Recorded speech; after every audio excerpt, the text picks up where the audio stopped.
Salut! Astăzi explorăm mituri despre Cuba. Să vedem ce știi! Trabucurile cubaneze sunt rulate exclusiv pe coapsele femeilor tinere.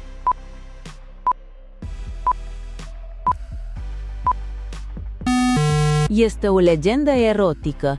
Faimoasele trabucuri sunt rulate manual pe mese de lucru plate, în fabrici, de muncitori specializați, atât bărbați cât și femei. Cuba are unul dintre cele mai bune și accesibile sisteme de sănătate din lume.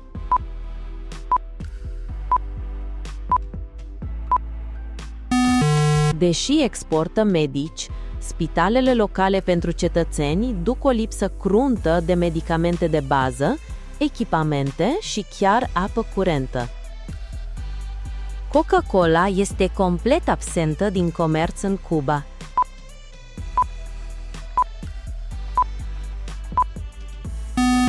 Deși sub embargo, Coca-Cola originală se găsește în zonele turistice, fiind adusă prin țări terțe, alături de versiunea locală Tu-Cola.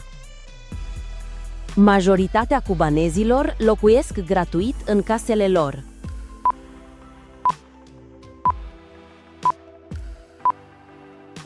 Peste 85% dintre cubanezi sunt proprietari și nu plătesc chirie, în urma reformelor de după Revoluția din 1959. Este Danemarca țara fericirii, de fapt locul unde oamenii plătesc de bunăvoie cele mai mari taxe din lume? Află răspunsul în clipul următor despre Danemarca. Abonează-te! Și dacă mai știi și alte lucruri interesante despre Cuba, scrie în comentarii.